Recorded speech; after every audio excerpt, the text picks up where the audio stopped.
que te move? O que te traz para o lugar de fala? Se eu tenho um motor interno que é a necessidade de que aquele conhecimento acumulado, que eu sei que é fundamental para as pessoas, venha para a arena pública, mesmo que eu não tenha uma boa fala, eu não consiga modular o ritmo, a minha organização retórica espontânea, que é mais improvisada, ainda não esteja construída, eu tenho a necessidade de fazer com que essa informação venha a público. Eu me forço esse movimento. Eu tenho o P maiúsculo do propósito me norteando, entende? O que vem antes para a criação da retórica e da fala não é o envelopamento, sabe, a relação com a voz ou a expressão mais modulada, é o conteúdo. Se o teu conteúdo ele tá bem construído no sentido da importância do que vai ser dito, nem é a forma, tá? Tipo, o que vem antes, o que vem no meio, o que vem depois. Isso também é importante. Mas se o que você vai comunicar é fundamental ser levado para o outro, ser tornado comum, eu acho tão bonito esse lugar, né, esse radical comunicação como algo que eu vou tornar comum. Se isso aqui é realmente estabelecido dentro de você, você fez essa investigação, você pesquisou, você estudou, você colocou na tua vida, na tua investigação clínica, no teu escritório de advocacia, não importa qual a tua área profissional. Essa informação é latente, ela precisa vir à vida. Esse motor é fundamental. O resto a gente vai construindo. Isso é muito mais importante do que a habilidade da fala, o carisma, o talento para a comunicação. Oi, eu sou o Alex. Oi, eu sou a Marcele. Esse aqui é o lugar mais quentinho do Você de Bem com a Câmera. É um lugar que a gente criou para o acolhimento, para o diálogo, sobre o que nos atravessa quando o assunto é expressão e comunicação. A gente acredita que todas as pessoas são criativas, que todas as pessoas podem desenvolver o seu carisma a seu modo. Ou seja, todas as pessoas são pessoas comunicadoras. É uma grande honra e uma alegria imensa para a gente ter a sua audiência. Por isso que o nosso compromisso em trazer processos agregadores para o teu desenvolvimento, para a tua comunicação, só aumenta a cada episódio. E se o nosso conteúdo está fazendo diferença na tua vida e você acha que ele merece chegar em mais pessoas, eu vou te pedir que você ajude o algoritmo a entender essa relevância. E você faz isso comentando os episódios. E aproveita para dizer também no comentário o que você mais gostou ou o que você sugere de assunto para um novo episódio. E também faça a avaliação do nosso canal. Dê lá as suas 5 estrelinhas pra gente, tá bom? E toda semana a gente tem um episódio novo, então aproveita para se inscrever para receber a notificação quando a gente lançar um novo episódio. Se comunicar com criatividade e liberdade é algo importante para você, puxa uma cadeira que o papo vai começar.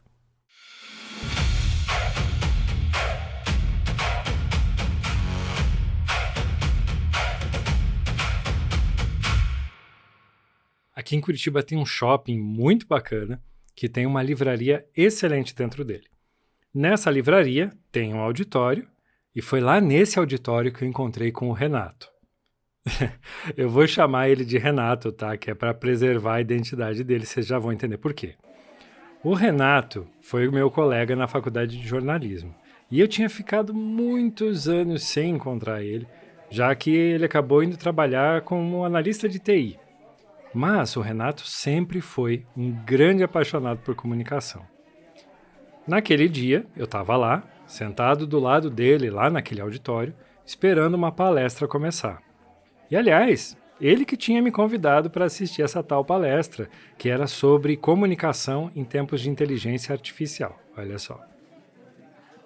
A gente estava debatendo algumas questões que são polêmicas, né? E acabou que nós dois não concordamos em tudo quando o assunto é esse fenômeno da IA que está aí cada dia mais presente nas nossas vidas. Eu estava defendendo um ponto, com muita ênfase, né? Quando eu percebi que ele estava se irritando. Eu até pedi desculpas, mas aí eu entendi que a irritação não era comigo, era com o atraso do palestrante. Depois que a palestra começou, eu percebi que a irritação do Renato estava só aumentando e aumentando e aumentando. É que assim, o palestrante estava gaguejando em algumas partes, em outras ele precisou olhar umas anotações, pequenos eventos assim, sabe? Pequenos ruídos que para mim estavam praticamente irrelevantes, mas que estavam fazendo o Renato comentar, resmungar mesmo, sabe? Toda vez que o orador cometia alguma pequena gafe. O assunto era realmente interessante, a abordagem do palestrante era muito legal, mas o Renato estava desconfortável. Aí a fala chegou ao fim, não teve um final apoteótico assim, mas a plateia estava muito contente com o que tinha recebido, já que todo mundo levantou para aplaudir de pé. Eu, inclusive, estava muito satisfeito. E esse não foi o único sinal de sucesso da palestra, não. O sinal mais importante era o tanto de livros que esse palestrante estava assinando depois do encerramento da palestra. Só que, como o Renato estava muito irritado, a gente acabou saindo sem o livro e sem a assinatura, apesar de eu ter ficado desejando os dois. O Renato e eu sentamos para tomar um café e daí que eu entendi melhor o porquê da frustração dele. Como eu disse antes, o Renato sempre foi aficionado por comunicação. Ele leu muitos livros sobre a arte da oratória, era capaz de citar decorado os pressupostos aristotélicos da boa fala. Ele leu Cialdini, ele leu sobre storytelling, sobre neurociência da persuasão, sobre linguagem corporal, sobre voz. Tinha vários quilômetros de frases sublinhadas em livros. Tinha até uma pasta no Notion e uma playlist no YouTube sobre o assunto. Se você perguntasse para ele sobre qualquer recurso de comunicação, eu tenho certeza que ele ia te responder com precisão e profundidade sem pestanejar. Aí que eu percebi que diante de um evento como aquele que a gente tinha acabado de sair, ele estava se relacionando muito mais com a forma do que estava sendo dito do que com o conteúdo. Ele realmente não entendia como que era possível que esse palestrante tivesse tanto sucesso, apesar dessas falhas, entre aspas, na sua oratória. Mas sabe o que era pior? Ele mesmo não fazia falas públicas. O Renato passou uma vida se preparando para a sua própria palestra, mas nunca se sentiu realmente pronto. Naquele dia, naquele café, eu resolvi abordar esse fato, com bastante delicadeza, claro. Sabe o que foi que o Renato me disse? Pô, Alex, eu tô com 53 anos. Já passou o tempo disso, né? Eu fiquei sem ação por um tempo.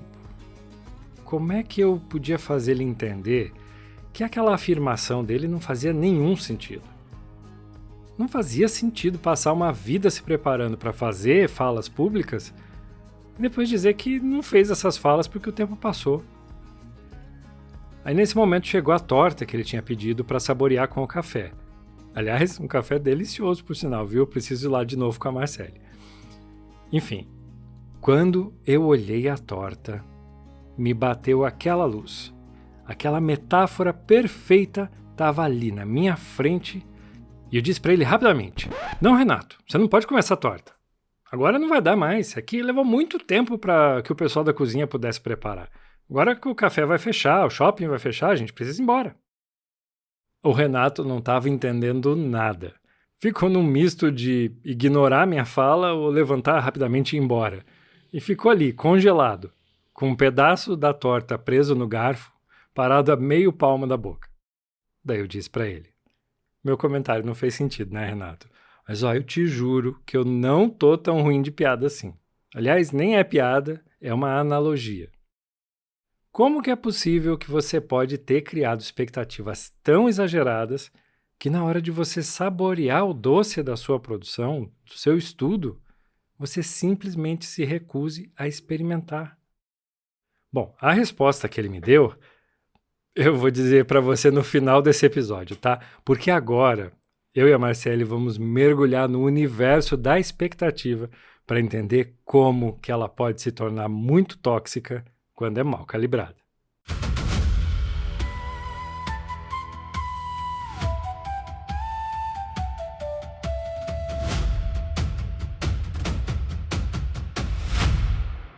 E o nosso ponto de partida para a gente calibrar o nosso GPS no lugar certo, onde a gente está, para chegar da melhor forma possível em alguma conclusão, é pensar o autoconhecimento como uma calibragem real para a gente criar uma expectativa que não seja tóxica.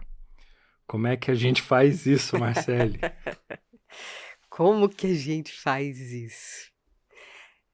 Realmente o autoconhecimento é um processo eterno, não tem um mapa certo, acho que são tantos detalhes a nosso respeito. É importante que a gente olhe para vários ângulos diferentes, para a gente descobrir coisas a nosso respeito.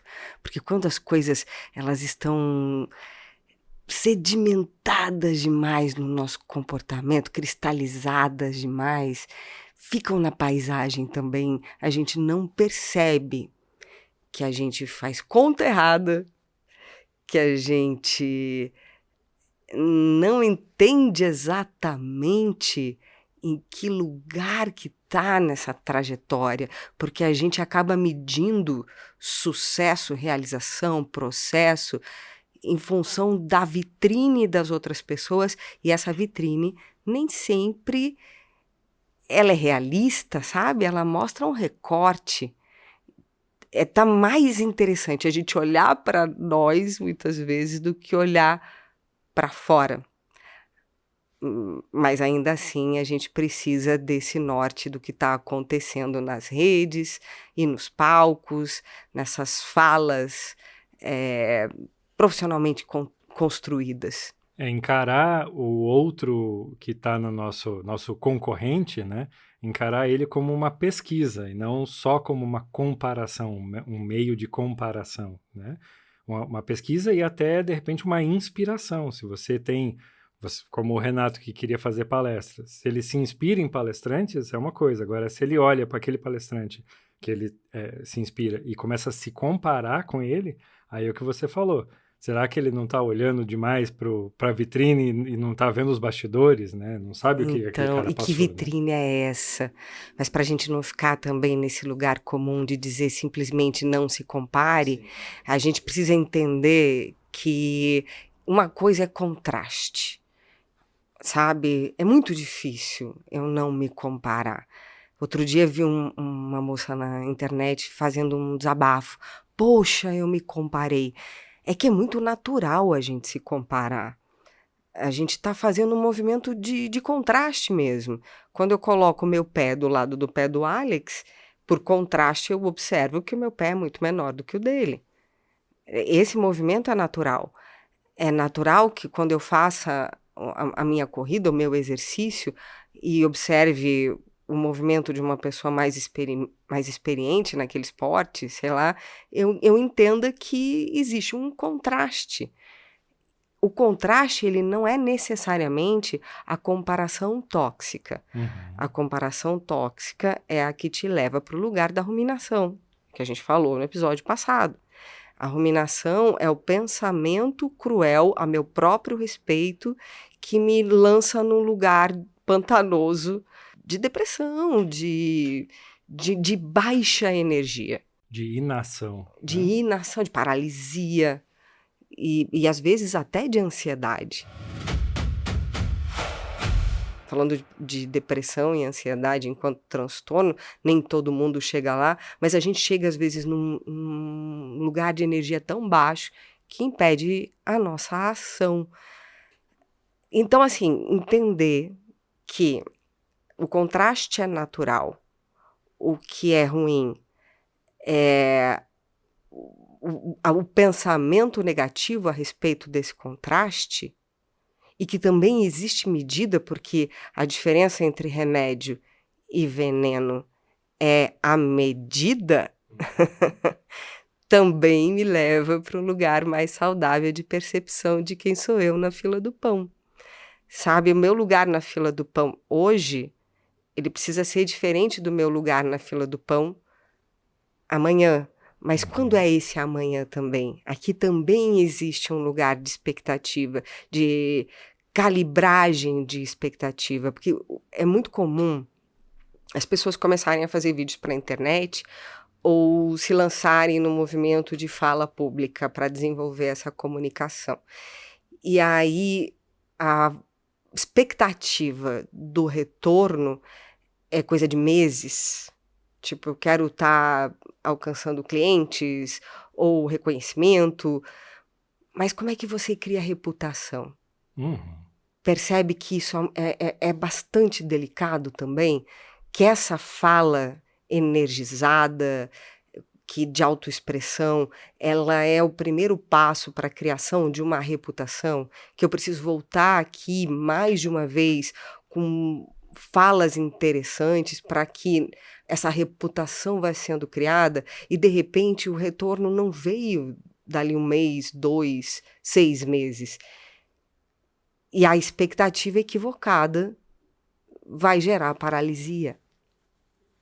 Isso é terrível porque não é igual para todas as profissões. E também entender que o sucesso tem a ver, sim, com o background, de onde você veio, o que você teve de formação, o quanto você consegue entender para onde você tem que ir a partir de agora. Então, às vezes, uma pessoa que teve o sucesso num determinado campo de uma determinada forma, vai ser diferente você chegar no mesmo lugar dela, porque você veio de outro lugar, você veio de outra família, enfim, cada pessoa tem um processo. E mesmo pessoas que fizeram a mesma faculdade, né, vão ter backgrounds diferentes e vão ter escolhas diferentes também para chegar no mesmo lugar. E a gente tem que medir o ponto de partida, mas tem que medir também um ponto de chegada, porque essa percepção de sucesso, ela também é relativa, sabe? O que é o sucesso, de fato? Às vezes lançaram sobre você uma expectativa que não é necessariamente a tua. Tudo parte do autoconhecimento. E você estava falando do background? Aqui cabe uma investigação sobre as variáveis. As variáveis que vão definir esse lugar de partida. Qual que é o teu histórico de exposição, né, para a construção dessa fala? Sabe, se eu crio uma expectativa de estar com uma fala energizada, criativa, uma retórica de começo, meio e fim genial, que vai trazer metáforas e analogias e vai empolgar as multidões. E, no entanto, o meu histórico de exposição na escola, em casa, o meu processo foi tão pequeno que essa musculatura ela ainda está flácida, sabe? Esse é um dos lugares, é uma das variáveis. Existe a relação com a própria voz, existe o set interno que a gente comentou no episódio passado. Como é que é esse meu mundo interno que faz com que eu organize essa energia? Por isso que eu volto a falar de mentalidade, gente. A mentalidade é a base dessa criação de comunicação, porque é um exercício de constância, como vários outros na vida. E é muito curioso essa mentalidade a respeito do autoconhecimento, mais uma vez, porque muitas pessoas não compreendem o que é o autoconhecimento ou colocam o autoconhecimento num processo de luxo, sabe? Como a terapia como algo inalcançável ou não entende a quantidade de possíveis terapias. É muito delicado e especial esse processo de autoconhecimento mesmo, porque nem é um processo esotérico demais, místico demais, intangível demais, e nem é, de repente, um garimpo pesado, sabe? Ele é uma autoobservação sutil mesmo, possível de ser feita todos os dias, desde que a gente se questione sempre, que a gente faça pequenas perguntas a respeito do nosso funcionamento. Isso, e você falou da questão de várias maneiras de fazer terapia e chegar no autoconhecimento. É também um problema. Às vezes você foi em um determinado tipo de terapia que não era a melhor para você, ou que você naquele momento não se reconheceu dentro dela, e leva para o resto como sendo, então nada funciona para mim. Mas são muitas linhas, muitas maneiras, muitas pessoas dentro dessas linhas, dentro dessas maneiras. Muitas vezes é só questão de você dar mais uma chance, né? Busca um outro terapeuta, busca uma outra linha, começa o journaling, né? Começa o caderno, vai para as questões socráticas, que a gente fala de quando em quando também. Enfim, experimente as diversas maneiras de fazer a terapia para você encontrar aquela que te traz mais retorno nesse autoconhecimento, inclusive retorno de dopamina mesmo, de estou me descobrindo, estou Exatamente. conseguindo fazer. A gente está insistindo mais uma vez nesse ponto do autoconhecimento, porque ele é ele que vai fazer com que a gente tenha uma medida mais realista desse ponto de partida, sabe? Porque se eu quero fazer uma estimativa de possibilidade de retorno, seja da minha autopercepção a respeito da minha comunicação, seja da percepção do outro, ou seja do retorno prático, seja em clientes, vendas, reconhecimento, a própria reputação sendo construída dentro das redes, para que eu tenha a possibilidade de enxergar, em alguma medida, uma projeção, eu preciso entender o meu ponto de partida. Mas ainda assim, a gente vai estar lidando com a incerteza. E aqui, mais uma vez, o autoconhecimento para que eu me mantenha em movimento apesar da incerteza. Porque a certeza que a gente tem, mesmo diante da incerteza do retorno acontecer, é a certeza de que é mantendo o meu movimento, de que é mantendo a minha investigação e o meu treino que o desenvolvimento vai acontecer. Ou seja, que o destino vai se estabelecer, o destino enquanto momento interessante, enquanto retorno possível, sabe? Momento interessante está muito vago. Retorno. Para que o retorno comece a acontecer do teu investimento na tua autoexpressão, precisa que você se mantenha em movimento. Então, esse cálculo aqui é um cálculo que vai lidar com várias variáveis, que vai lidar com a incerteza do tempo exato, que vai lidar com o possível contraste, né, a comparação com o que já acontece, porque a gente precisa buscar, eventualmente, nas comunicações que já estão acontecendo nas redes, alguns modelos, algumas possibilidades. Então, eu preciso trazer o meu olhar para as redes sociais com esses anteparos de saúde. O que é anteparo de saúde? É a compreensão desse meu lugar de partida enquanto um lugar saudável. Não adianta eu começar com uma expectativa exagerada e nem com a sensação... Sabe aquela história de dar 10 de 10 em várias áreas na vida? Isso não existe. Isso é irreal. Para que a minha casa esteja em absoluta ordem, eu vou precisar abrir mão de algumas outras coisas para manter a minha casa em ordem todo o tempo. A gente cria uma expectativa de ter tudo muito organizado, mas é virtualmente impossível, porque eu tenho que dar atenção para o meu exercício físico, eu tenho que dar atenção para o lado profissional, né? A demanda possível profissional hoje que vai me ajudar a pagar boleto, a um passo que eu também faço esse desenvolvimento da fala e da expressão, ao passo que eu também alimento as minhas relações, sejam familiares, sejam relações sociais, quantas são as áreas da vida, se a gente cria a expectativa de dar 10 de 10 em todas essas áreas, a gente vai entrar em falência de processo, porque isso é virtualmente impossível. Inclusive, hoje existe um transtorno chamado FOMO, que é Fear of Missing Out, que é justamente esse medo de ficar de fora de alguma coisa, de estar perdendo alguma coisa, de não conseguir dar conta de fazer tudo, né? De querer estar participando e fazendo tudo e sendo 10 de 10. E é tão sintomático isso que gera um transtorno, né? Então, tem que ser essa realidade de fazer o que é possível fazer e no foco que você decidiu seguir, né? A gente vai falar de disciplina. Um lugar de disciplina interessante. Eu até não gosto muito dessa palavra disciplina, que me lembra uma coisa de meio opressiva, de rigidez.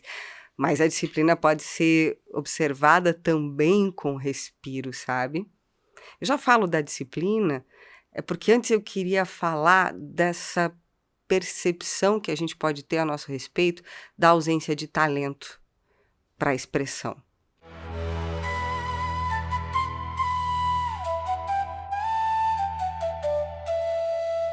Essa percepção sobre talento é algo que me pega de verdade, por conta de falas que eu ouvi desde a infância.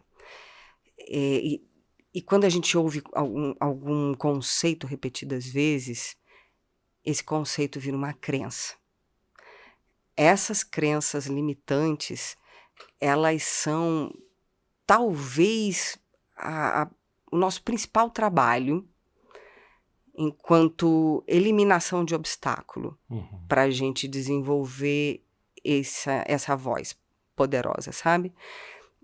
Eu ouvia, por exemplo, fulano tem estrela. E eu ficava imaginando isso, o que significa ter estrela? O que significa ter carisma? Porque não é todo mundo que tem carisma, é o fulano que tem estrela.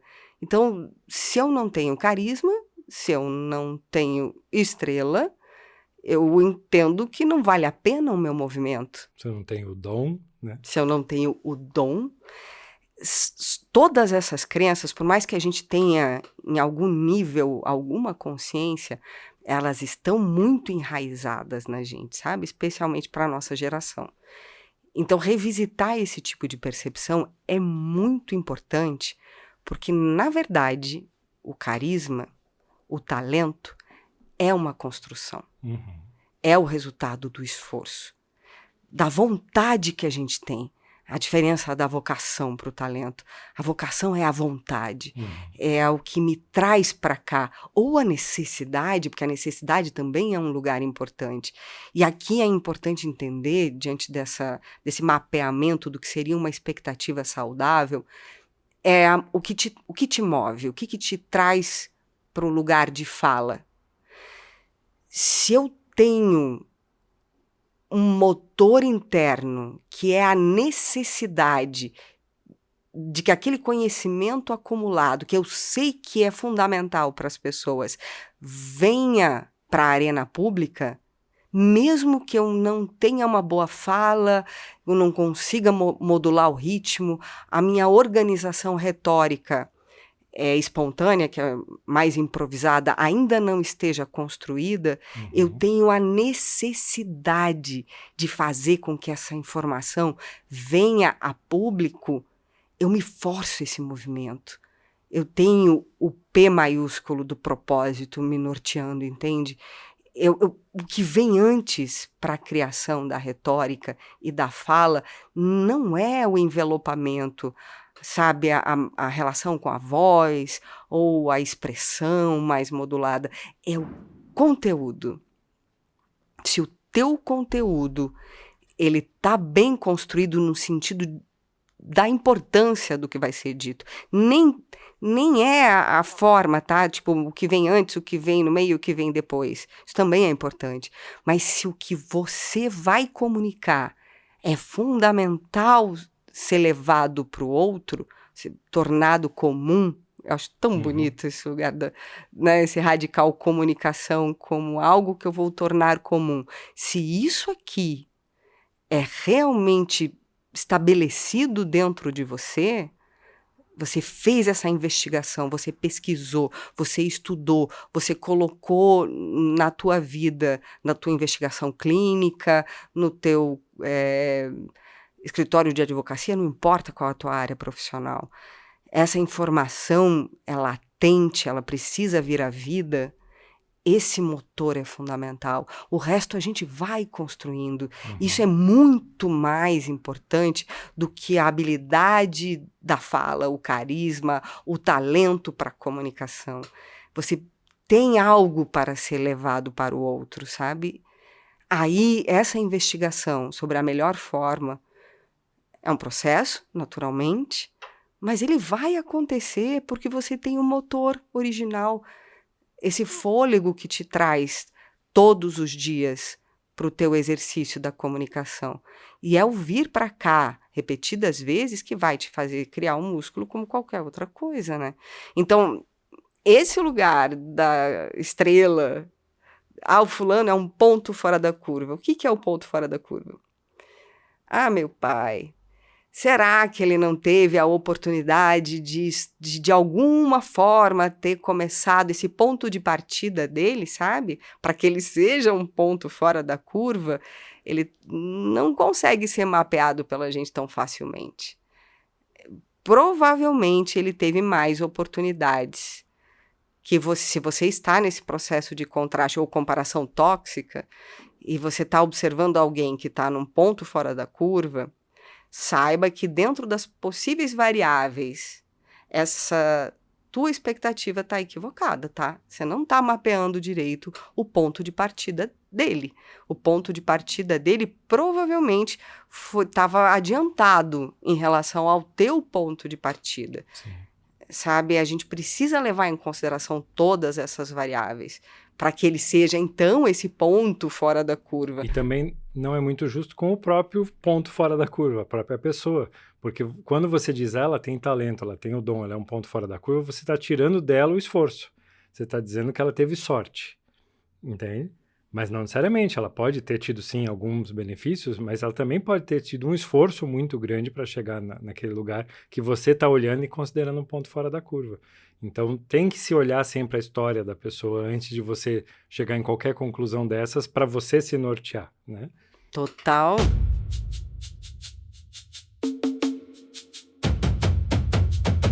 Então, a pergunta mais interessante aqui não é se o problema é a tua falta de talento, tá? Vamos desconsiderar falta de talento.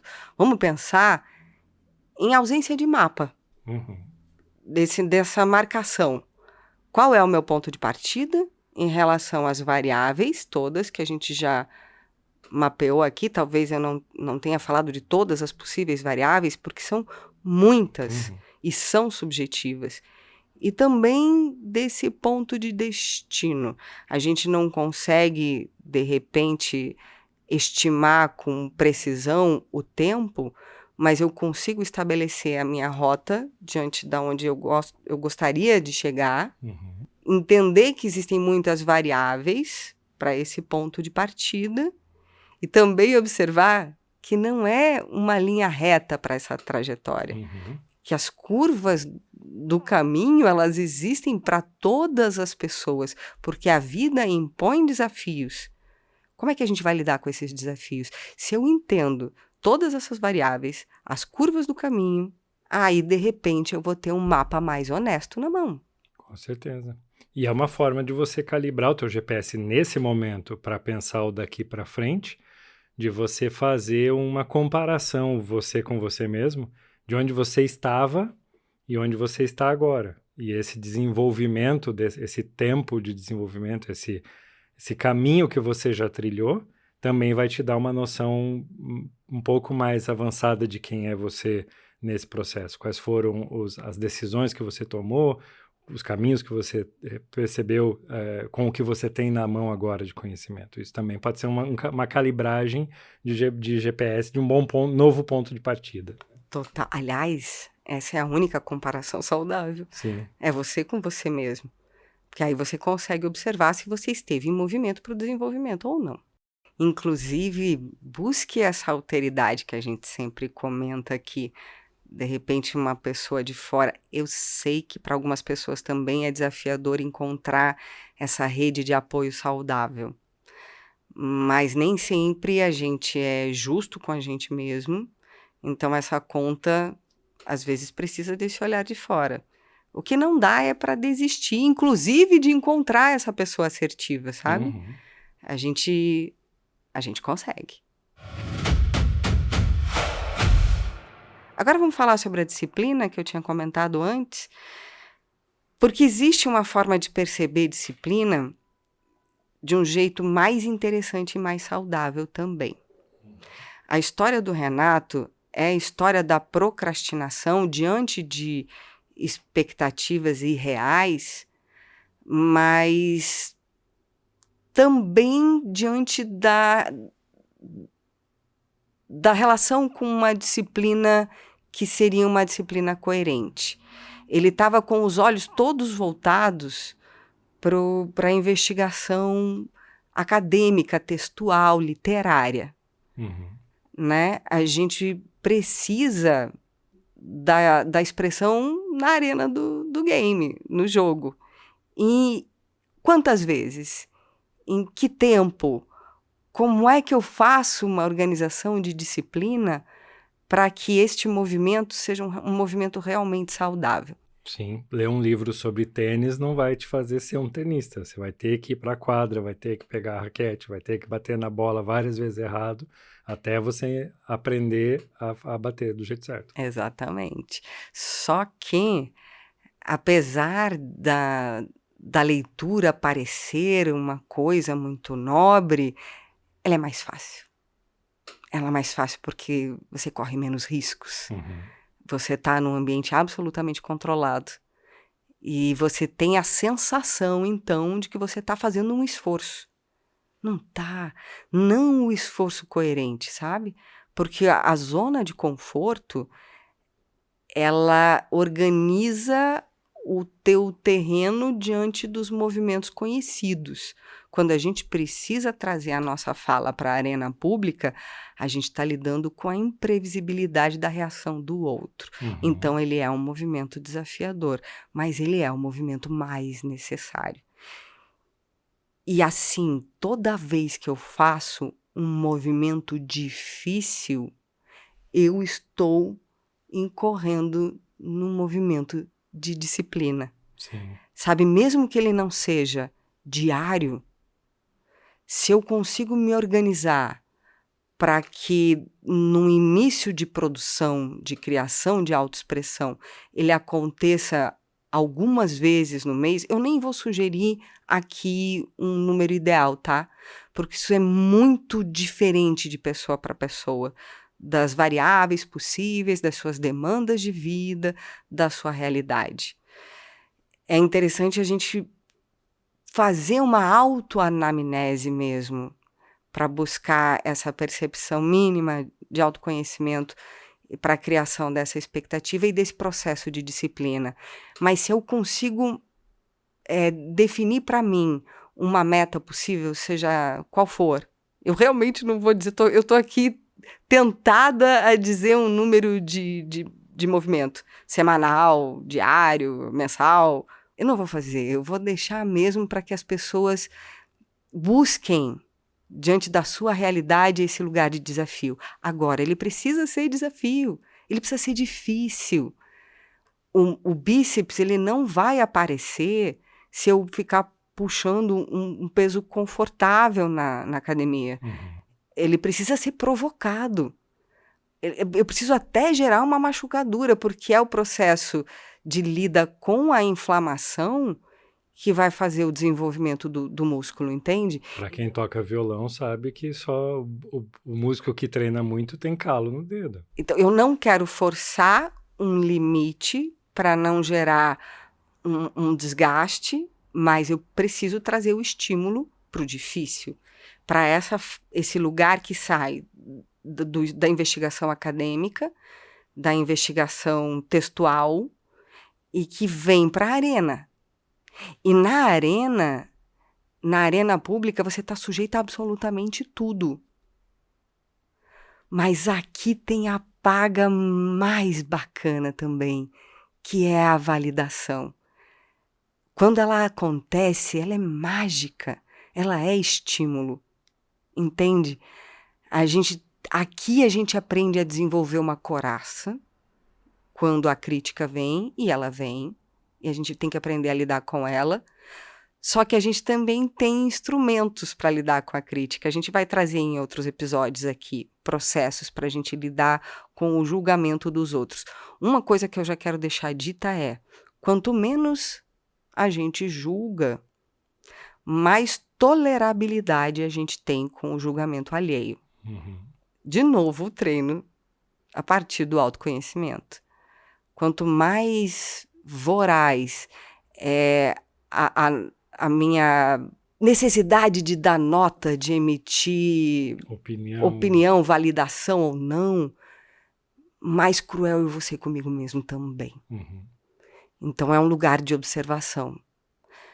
E o lugar da disciplina é assim: diante da minha meta, eu preciso compreender também que eu tenho que ter uma meta coerente, né? A diferença entre remédio e veneno é a medida. Então, eu preciso entender para mim qual é o movimento coerente para esse desenvolvimento. E dar 10 de 10 em tudo é uma expectativa irreal. Mas eu preciso estar em movimento.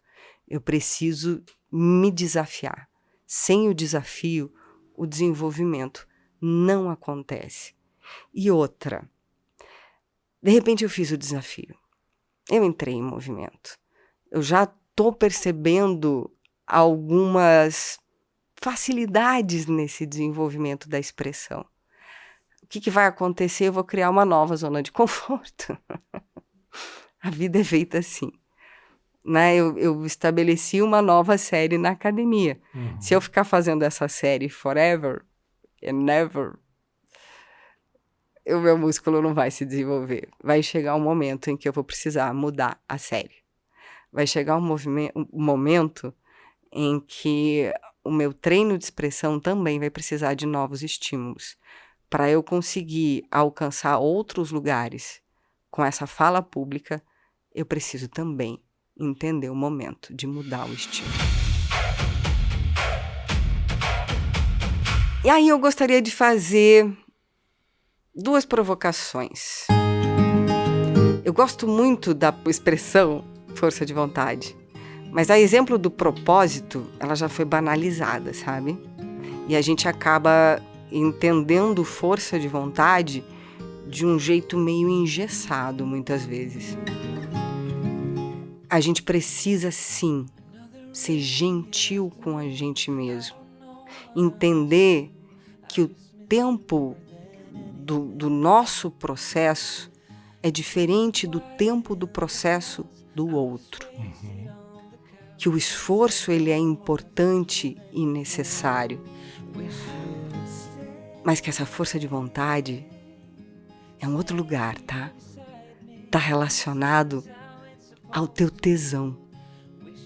A relação que você tem com a necessidade dessa autoexpressão. Lembra que eu falei do motor? Do conteúdo, o que está recheando esse lugar que você está tentando modelar? Porque todo o resto, a voz forte, clara, a modulação da retórica, é só a moldura. O que vai construir esta força de vontade é o tesão que você tem de voltar para esse lugar.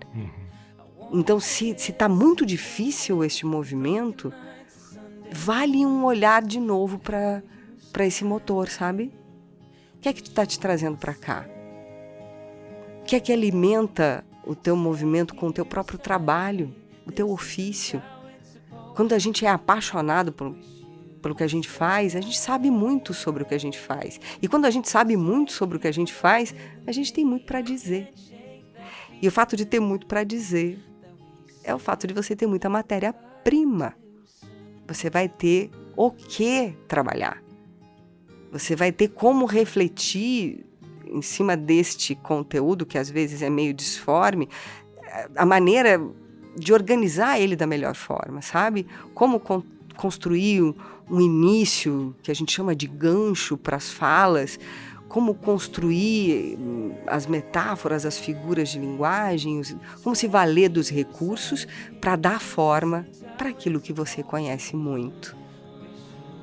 Então, se essa força de vontade ela está diluída, vamos olhar para esse lugar. Essa é uma provocação importante.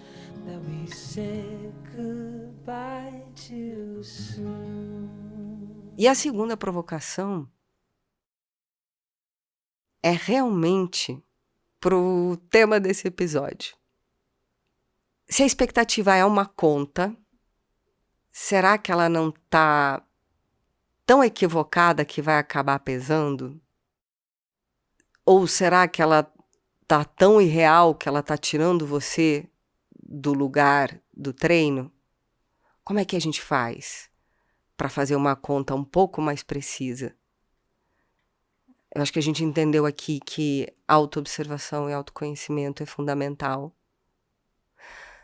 Que às vezes a gente tem que botar o pé num aceleradorzinho para tirar a gente da zona de conforto. Acelerador no sentido de buscar novos estímulos, mas em outros momentos a gente pode estar querendo dar 10 de 10 em tudo. E aí a gente vai gerar disfunção também.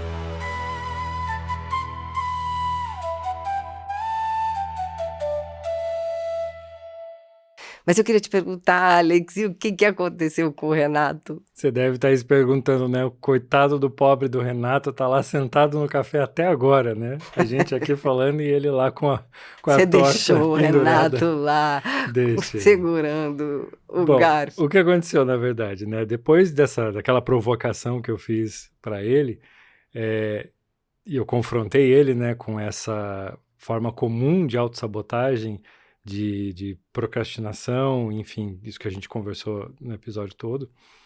Aí, a primeira reação dele foi despejar na mesa aquele monte de desculpa pré-fabricada que a gente usa mesmo, né? E são essas desculpas que são usadas mesmo para afastar a gente do nosso destino, da nossa vontade, daquilo que a gente deseja fazer, né? Tem milhões, todo mundo conhece muitas dessas desculpas.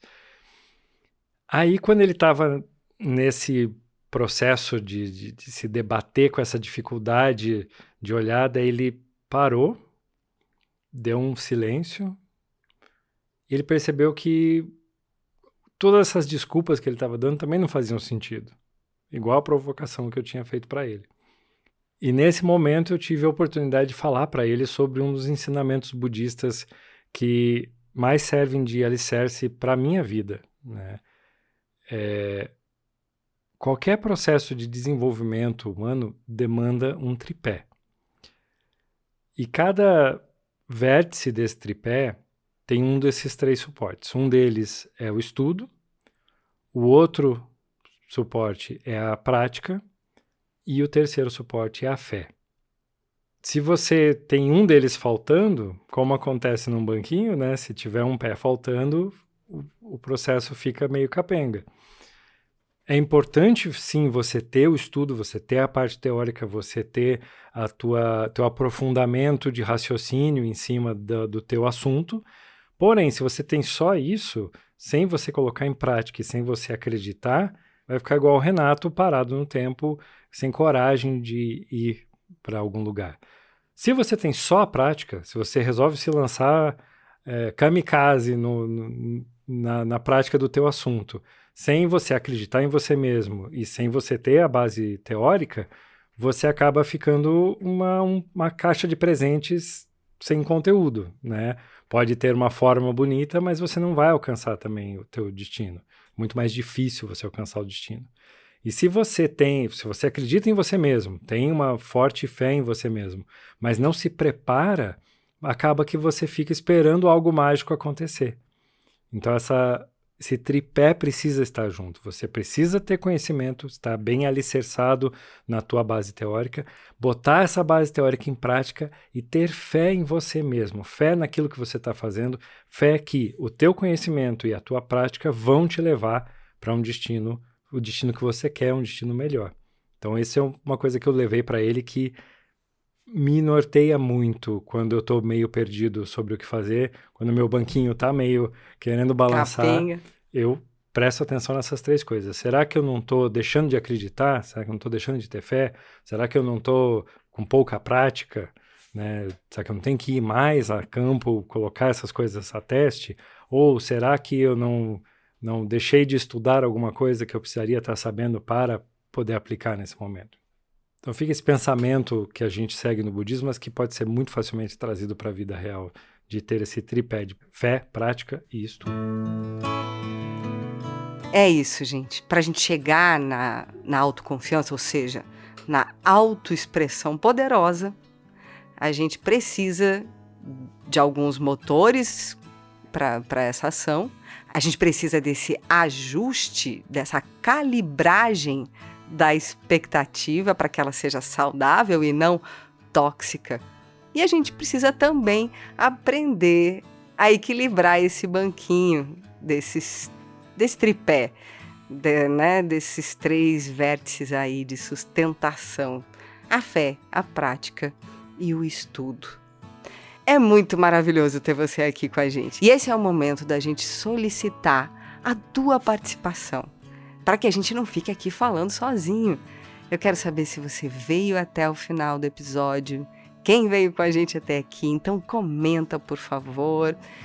Procura a gente lá nas redes, no Instagram a gente é bastante ativo, a gente vai adorar entender de que outras formas a gente pode facilitar a percepção de processos para a construção da autoexpressão. E compartilha com alguém que você sabe que esse conteúdo vai chegar e vai fazer a diferença, para que essa pessoa também possa vir bater esse papo aqui com a gente, tá? Toda semana nós temos um episódio novo aqui no nosso podcast. Você está muito convidada a sentar com a gente nessa mesa aqui e bater esse papo. Um abraço muito grande e até o próximo episódio.